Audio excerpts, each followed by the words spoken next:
What's up, family? Welcome back to another episode of the Daglite Podcast here at the Dean Aguilar Group in San Diego, California, with your host, as always, Luis Pisano, with a very special guest today. He is an awesome dude. He is more jacked than me, which is hard to come by these days. He's an incredible father, and he's an awesome realtor. My friend, Tino Velazquez. What's up, brother? What's going on, man? Thanks for having me. Yeah, bro. Happy you're on. Thanks. How are you? Man, I can't complain. Life is good. I woke up this morning and, I'm in a good space. Good. Love that. Love that. I'm super pumped that you're here. I know we've been trying to get you in that chair for about a year now. Yeah. And I know I'm not as special as a lot of the other people out there that you do videos with and content with, but you're here now. That's all that matters. So you're making up for lost time. But I do want to learn a little bit more about you from a professional and personal level. So for the people, talk to us about your career into real estate and what got you into it to begin with. Oh, man. Some of you guys might have heard it before, but I purchased a house when I was in the military. Mm-hmm. Probably about 2 years before I got out. I think I was like 20. Might have been 20 years old. Purchased a house. That's when the market was down. It was a great time to purchase, Purchased a house. Long story short, started renting it out like a year later, and I was making double my mortgage. And I'm like, whoa. This is the game. Yeah, I always knew I wanted to stay close to real estate because of that. I was 21 years old and making a extra, whatever it was at the time, like almost $1,000 or whatever it was. It was nuts. It was nuts. So it's going crazy with that money. And looking back at it, like, probably should have saved that money. Probably about another one. What was the craziest thing you did with some of that extra money? Oh, man. Where it was like, you got the money, but you didn't spend it too wisely. Well, crazy, man. As far as like stupid purchases, they weren't too crazy, to be honest. I would probably buy shoes every week. Okay. Every week? Every week. Like, a new pair of shoes every week. I had a V8 at the time for no reason. Had a V8, so I was filling that up with gas, and we live in California, so it's always high. When was this? What year? So, man, this must have been, this probably like 2010. So gas was still like $4.50 back then. Yep. And, so all my money would go to shoes, clothes, gas, and food. I was just living the life. Living life. In San Diego. Were you in San Diego? Yeah, right? in San Diego. So let's kind of service, right? Thank you for your service. Thanks, man. God bless. What branch? Navy. How long have you been in? I've been in a total. Oh, Jesus, you're gonna make me age myself here. I've been in a total of 18 years. Yeah. Hey, watch it. Damn, meaning you're close to 20. Yeah. Or is the plan to retire? You know what? I think I'm gonna wait to get there and then see how I feel. Yeah. But maybe not. Okay. Might do a little bit, go over 20 a little bit. Yeah, keep those benefits going a little bit longer. Yeah, again, right? Obviously, and everyone's got their different process and purpose of the military and what they do. What would you say has been the most important lesson in 18? You've learned a lot. Yeah. One thing that you've taken away that you'll take with you for the rest of your life over these 18 years so far, that you're like, this has been the one lesson I've learned where it's like, it's made me look at life differently and just what I'm going to bring into life and with your daughter and at the end of the day, like, what's that important thing? Yeah. Life is bigger than wherever you live. Whether you grew up in a small town in Indiana or, wherever you're from, that's all you know. Yeah. That's your world. And it blows my mind that some people never travel, never leave where they were born and raised. Like, they stay there their whole life and they're just closed off to all these experiences, all this culture, all like different ways of life. Mm-hmm. Definitely, I joined the military and traveled and got to see different cultures. And I'm just like, man, one, we're blessed to live the life we live. Right. Two, we think we live the best life. Like, oh, this is America. I love America. Yeah. I would never say anything bad about it. I love the way, all of our freedoms, all of our rights. We take those for granted. However, the culture, some of the things that we think we're the best at, We're not.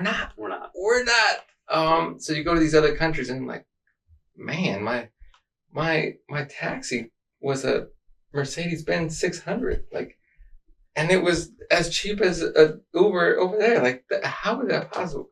Crazy, just crazy stuff, and it just makes you. It broadens your horizons, makes you think about things a little bit different, and just makes you a more well-rounded person. Yeah, agreed, man. I can't stress enough, like, just people. It's one of those things where, like, I'm obviously not from San Diego. I'm from the Jersey Shore, and every time I go back, it's typically the same people doing the same thing they've been doing their entire lives. Yeah. And are you from here originally? So, yeah, I was born here in San Diego. I was raised in Northern California. Okay. So yeah. Right. So, obviously being born and raised here, like, you have those people that you grew up with. Yeah. For me, it's a completely different world. When I go back, it's just the gap of, like, culture and knowledge and all these things just gets wider and wider. And, like, love my brothers to death, but they've never been out of the country. They probably never will. They'll probably never have a passport. Yeah. They'll probably never really adventure too much. And that's okay because it's a life that they're comfortable with. Right. But I mean, just like your point, it's one of those things where once you do get to leave your hometown, and I cannot stress the importance enough of, if you're not going to move away from your hometown, that's fine. But you have to see what else is out there. Yeah. And it's because, I'll give a perfect example. I went to Spain solo 2 years ago. It was my first time to Europe, my first time traveling solo. Right. And a lot of people will say, like, you travel alone, you go to these different places, you get, like, culture shocked. I wasn't shocked whatsoever because I knew it was going to be so different, but I was so culturally enriched with just how different and how incredible the world is as a whole. It was one of those feelings where it's like, it was amazing to be over there for 11 days. I didn't look at my bank account once. I didn't worry about what I was spending. Like, it was just very enjoyable and enriching in terms of, like, how much more life is out there. Right. And then the second time was last year for my birthday. I went skydiving. Okay. And you've been skydiving? No. Never? No. Wow. Hell no. 18 years in the military, you never. Okay. We got to talk about that. So I went last year for the first time, and I'm an adrenaline junkie. And clearly. Yeah, and I can't wait to go again. Oh, like, there's some people I know, like, hey, I've done it once, that's enough. I cannot wait to go again. Okay. So we're up there, you're up there, and I was excited. I wasn't like, oh my God.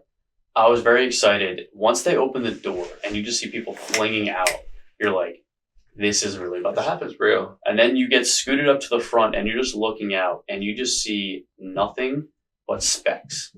You have no perception of depth. You have no perception of the reality of, like, how far down that is because you're 13,000 feet up in the air, right?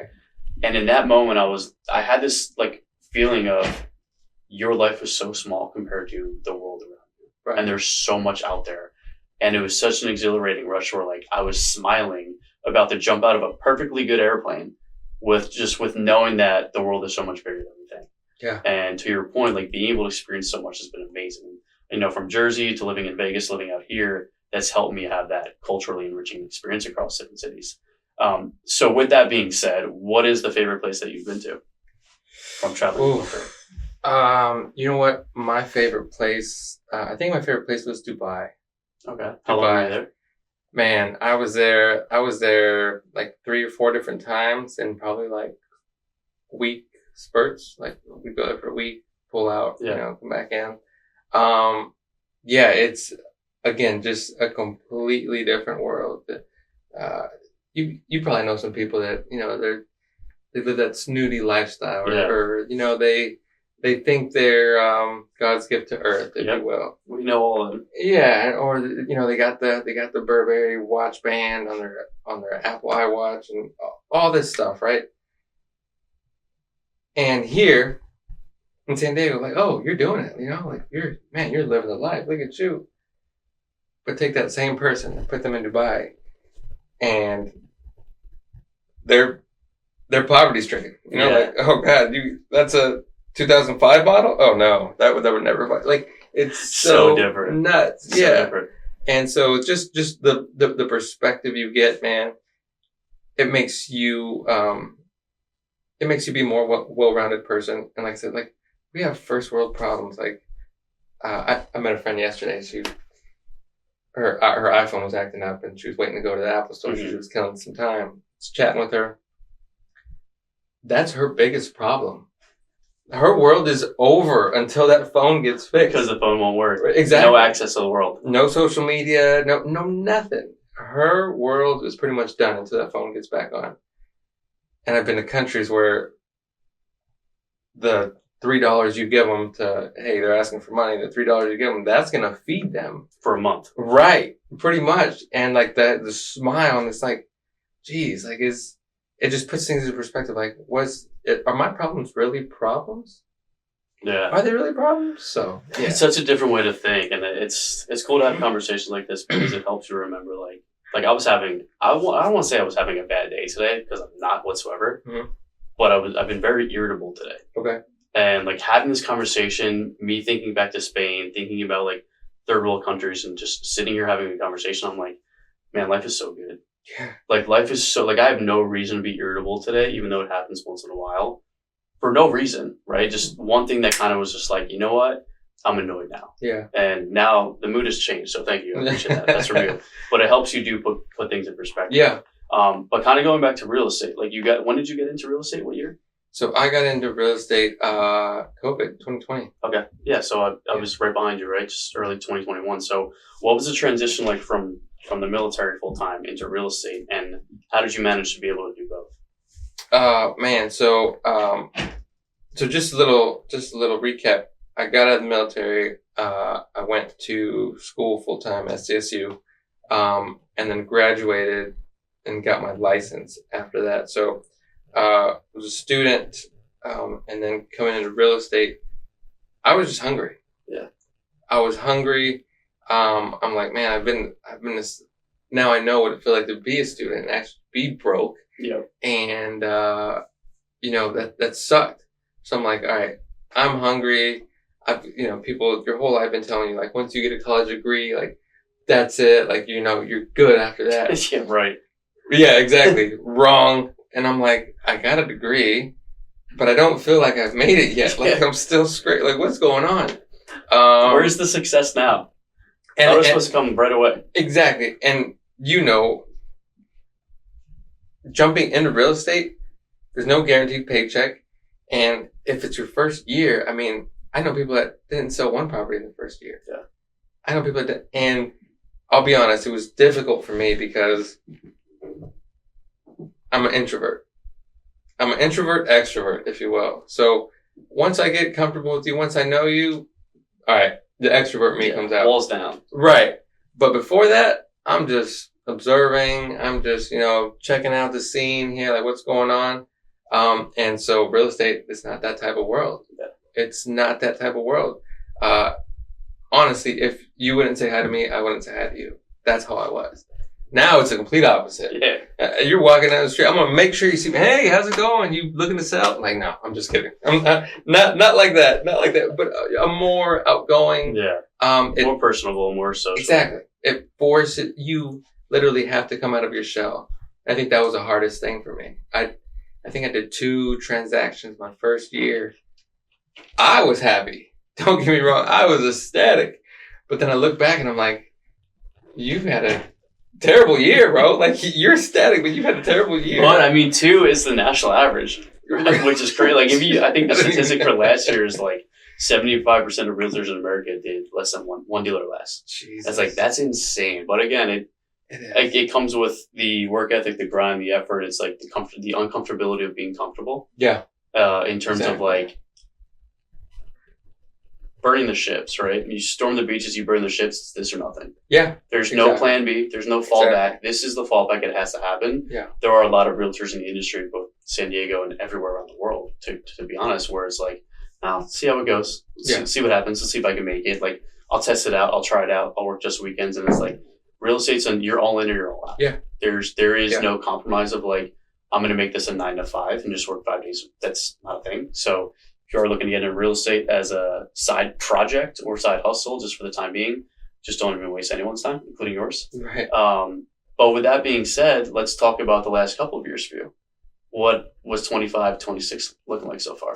Oh man, 25 was a great year. I helped out quite a bit of families. I think 14 families. Yeah. Good boy. And it's a big impact.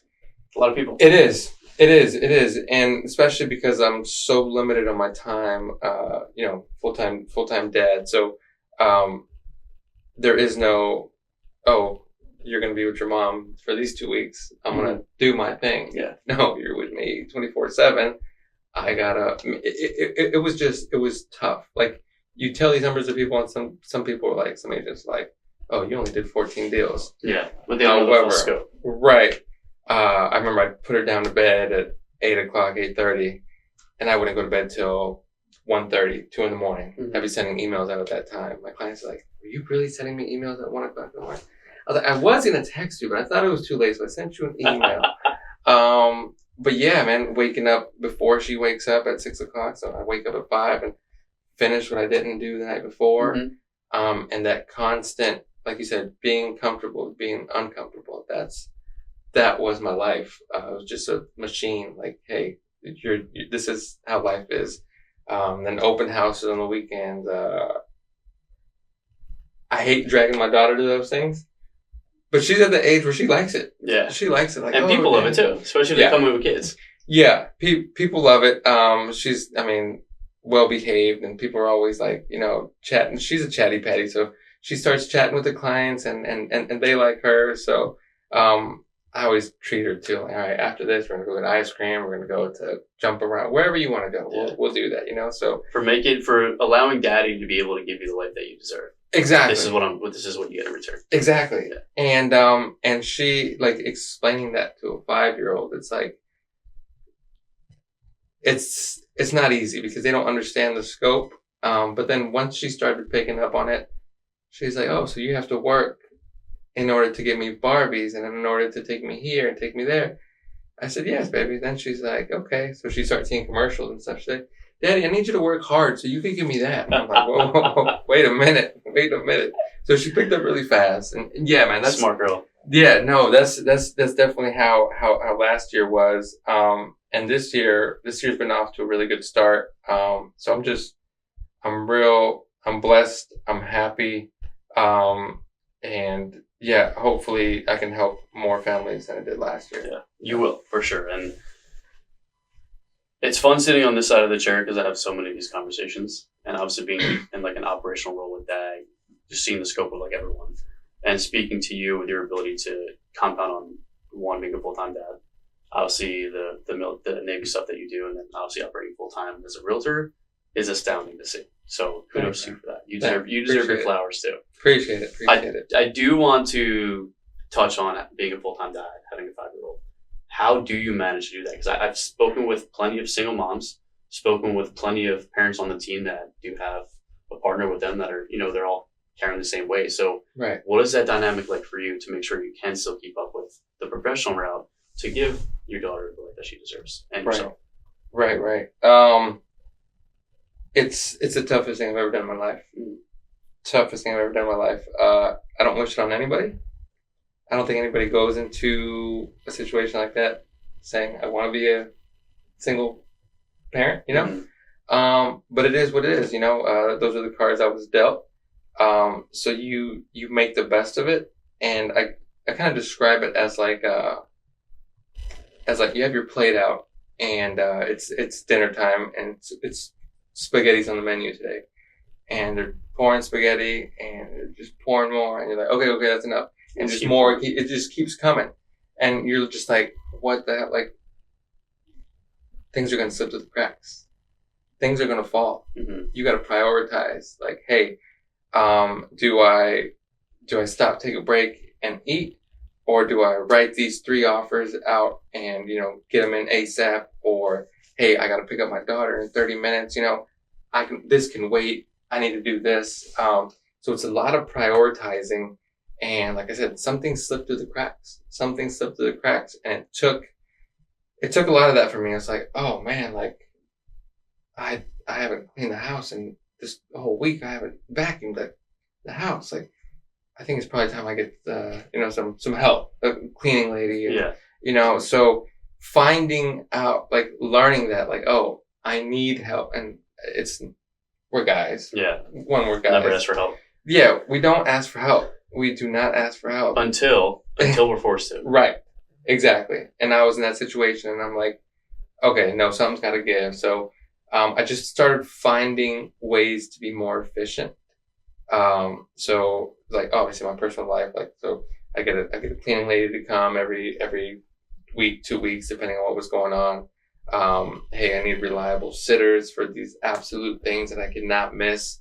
And that was a headache in itself. I don't just leave her with anybody. Right. And so finding those people, that are reliable too, man, it's a lot. But like I said, prioritizing and, making yourself as efficient as possible. Man, I remember doing dishes, I'm cooking, I'm helping her with her homework, answering calls, like literally, like Mrs. Doubtfire. Yeah, you know? nonstop. We saw that movie the other day, so it's still fresh in my head. But, so good. R.I.P. R.I.P. Right. Robin Williams. Oh man, that was. I'm still not over that. Yeah. I'm still not. That's over one of those that. ones where it's like, yeah, I wish I would have known. Just reach out. Right, man. Yeah, that was crazy. That was crazy news. But yeah, it's prioritizing. It's knowing. I think knowing when to ask for help was my biggest difficulty. It's like, man, I've never had to ask anybody for this, but here I go. And yeah, that part is what was most difficult. I'd say. Love that, dude. Yeah. Man, kudos to you. Thanks, man. Proud of you. Appreciate it. And constantly and over, I hear a lot of similar stories. Everyone's got their own process, and it's different for everyone. But there really are no excuses that people can give for certain things when it comes to certain scenarios, like yourself being a full-time dad and realtor and doing all the things being efficient. If you can do it, the person that is not a single parent, that has a comfy, cushiony job, or that has 9 to 5, or lives at home, these excuses don't mean anything, right? So again, it's individuals like yourself that give yourself a leg up on the world, because there's people that'll let something like that destroy them. So obviously, it's not been the case. Yeah, man. I literally have little to no sympathy for those people. Yeah, none whatsoever. Yeah, because I'm like, I still find the time to work out. I still find the time to, do real estate, do my Navy work. And so when you come to me telling me like, oh, I'm not selling anything in real estate, and what are you doing? And one, they're not doing nothing. And she's like, oh, my kids too. I'm like, wait, you're married, right? Yeah. Stay at home. You got a stay at home wife, right? Yeah. So what are you doing? What is going on? And honestly, I like talking to those people because it's like everybody enables that. Right. It's like, oh man, hey, it's just the market. Like, you know what? You're just keep going. Like, no. Nope. No excuses. Nobody's told you the truth. Listen, man, get your head out of your you-know-what, and let's get going. Yeah, people like to tell everyone. People love hearing what they want to hear instead of what they need to hear. Yes. And I think that needs, again, there's going to be those select few of us who will always tell people what they need to hear instead of what they want to hear. Yeah. So I tell people like that I'm friends with all the time, right? And you may have heard me say before, in terms of coaching and training with like role play or any kind of meeting where it's like, I'm never the person that sugarcoats, and I'm never going to tell you what you want to hear to make you feel better. Yeah. And if you're friends with me, it's because I'm in your life to push you to be better and do better, right, and to be someone for you to rely on, because that's the kind of person that I am. Right. Because of my life and what I've been through, where it's like, I know people need that. I'm not going to be the one to sit here and say, yeah, no, dude, don't worry about it, man. Get to it next week. That's not me. You go a week without working out, we got a problem. Yeah. Right? So I think we do need more people like you in the world for other people. Man. That being said, right, I know you mentioned like asking for help has been difficult. Yeah. Same thing for me. I'm a big proponent that there are 4 things that people have a hard time saying. I don't know. I'm sorry. I was wrong, and I need help. Yeah, and I need 100%. Help is 99% of most men. 100%. Because, this bravado, masculinity, right, like you don't ever need help. But asking for help is one of the best things I ever did for my life, just from a mental, emotional health perspective, right? So, obviously, kind of bringing it back to real estate and with the team, I do kind of want to jump into you joining the team a couple years ago. Yeah. With your journey, you started elsewhere and you gravitated towards DAG. What was it that brought you to DAG to begin with, and what was it that made you say, like, yeah, this is home, this is where I want to be? You know what? That's a good question. I won't mention any name, but I was at a couple brokerages prior to joining the team, and the first one was great, but then it kind of fizzled out over time. And I'm like, oh man, this doesn't feel like we're moving forward. It feels like we're stagnant. Mm-hmm. So I went to the next best thing, I thought. And that was the same thing. That was good. However, that one had some internal issues going on, and ultimately it blew up. It almost literally, it like blew up. Literally. Yeah.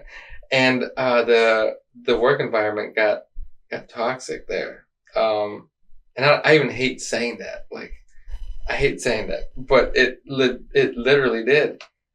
To where it was like spilling on to everybody there. So, you know, in order to keep momentum going and spirits high, it's all based off of who's leading it. Can that person lead? If they can lead, they're going to bring you guys up out of whatever funk you're in and make you better agents, make you better people all around. And it felt like the opposite when I was there. I'm like, oh, we're coming for this? This is what we're coming. You could have emailed this, you know? And it's been an email, bro. Right. And so I just knew it was time to make a move. And there was a few people that I really look up to in real estate. I'm like, man, the way you carry yourself is on point. You know, you're a high producer. Everything about you, I would refer a family member to you if I wasn't in real estate. Mm-hmm. You know, hell, even though I am in real estate, I'd probably refer a family member to. I'm joking. But that's the regard I held these people in, and they were one of them was once on the team, and he had nothing but good things to say about it. And in my head, I'm scratching my head like, well, why did you leave? Never asked him to this day. But the fact that he was still talking about this team, I'm like, okay, all right, that makes sense. And I had other people from that brokerage that came before me, and they're like, hey man, this is how it is here. And they were just telling me all these great things, and I'm like, I got to see it to believe it. So I came. It's like Santa Claus. Yeah. And again, right? It's before you keep going, like, I've been with DAG since day one of real estate, and I used to be the director of recruiting for 3 years, and then what I used to tell everyone is you really won't understand it until you're here. Yeah. So like, it's never about selling why DAG. It's this is who we are. This is what we do. This is what we're about. If you want to be a part of it, or if you want to consider it, come check it out and take it from there. Right. So you ended up coming to check it out. Right. Yeah. Sat in on a couple of the role plays, and I'm like, oh man, this is great, because a lot of people like me, including me, when I first got in, I was an introvert. I was shy to get up there, and I was here. They're going to throw you into the fire. Yeah. In a fun way. In a fun way. Yeah. Hey, if you're going to make a mistake in front of us, your team. There's so many different perspectives here. We're going to give you a lot of them, and you choose what you want. And which one works for you. Exactly. Yeah. Exactly. Because I've come to role play, and I mean, I wouldn't say I'm a brand new agent. I'm not a super seasoned, been in this game 10 years plus, but I come to role play still, and I'm like, oh, that's good. That's good. I like that. Little nuggets from everyone. Yeah. This team, I'm constantly gaining from it. It hasn't got stagnant, and you know, I like it here. Yeah. It's a good place to be. Yeah. It's a good place to be. How long have you been here now? Going on, it's a little over a year and a half. Year and a half. Okay. What would you say has been your biggest highlight? And you can't say any of our events or parties. And it doesn't have to be DAG specific. It can be a part of like your growth overall, or something that how it's impacted your career in any kind of sense. Honestly, that's so. My biggest highlight is came to role play one time, not thinking anything besides, hey, I'm here for role play, and I won't name her name, but she raised her hand, and she's like, oh yeah, and I even forgot what it was that she said. She's like, this, and this. She was a newer agent. She's like, I learned it. She's like, thank you to Tino. I learned that from him. And I'm like, huh? Like me? Is there another Tino in here? Like, so just knowing that people are soaking in the advice I'm giving them and using it, and it's working for them. And I'm like, it's a great feeling. Yeah. And that's when you know you've experienced enough to where everything that you know and the wisdom and knowledge that you have and what you can provide has shown your growth in the industry and in your career overall.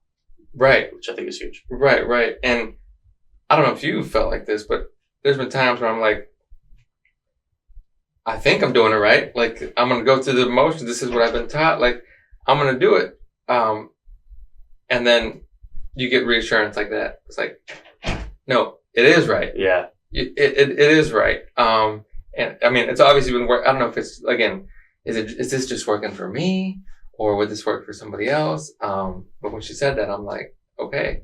And there's been other people in here too. They're like, hey man, that thing you told me the other day, I tried it, man. It worked. Yeah, thanks. Oh, okay. I'll take that over realtor awards, over whatever else accolade you want to throw at me. I'll take that all day over anything. Impact, man. Yeah. Impact is the name of the game, and it's why I pride myself on, this stuff and the roles that I have, because I think at the end of the day, it's something that I live by just with everything that I do. Is if I'm positively impacting at least one person a day, whether it's career, health, fitness, relationships, dating, whatever it may be, I'm doing my job as a human being, and impact is where my fulfillment comes from. So I feel you on that. 100%, man. I feel like people not overuse you. There's a few, I call it pillars here at DAG, right? And everybody goes to them. And don't get me wrong, it's like, I would go to them too, but it's like, hey, other people have knowledge just like them, and you guys are getting inundated with these things. So I think when people branch out a little bit, I'm like, oh, this guy does know what he's talking about. Yeah. Like, Tino, I can get some nuggets from Tino, or this quick question that I was going to ask Lewis, he knows the answer. So it's just having people branch out and not just go to what feels comfortable. Like, right. Hey, I'm gonna get different flavors, different perspectives, man. It helps because everyone's gonna pull a different nugget from everyone, and they're gonna regurgitate or reiterate or utilize what worked for them, right, in a different way. And everyone learns differently, delivers things differently. It's all part of the process, right? Yeah. And in terms of with kind of where you're at right now, being in the industry for now over 6 years, right? Over 6 years. If you were to look back at you from 2020 starting, what is one piece of advice if 2020 Tino is sitting in front of you right now? What's one piece of advice you would give him on either what to expect or what to do to get to where you are right now? Man, go all in. Go all in. I remember at first I didn't even have an Instagram account. Right? I was one of those guys that's like not anti-social media, but I'm just like, I'm not with the gossip. I'm not with the drama. I don't care what you're eating. I really don't care. You can do 10 push-ups, right on. You can pour a bucket of ice on your head. Hey, go for it, man. Like, I don't care about that stuff. But when I got in the industry, I realized how much leverage social media can give you. And then so even though I got social media, I was like, just poking a toe in. The water, toe in. Like, I might post. I'll post my business card on that and I'll get all this business wrong. So literally just breaking all the social my norms, mindset is what was holding me back. So shifting your mindset, saying, hey, I'm a realtor. I help people navigate the home buying process. And believing that and living it, breathing it, and doing it every day, it's just second nature. It just becomes second nature. And it allows your business to flourish because now people know and see that what you do on a daily basis. Right. And I'm like, nobody wants to know about this stuff.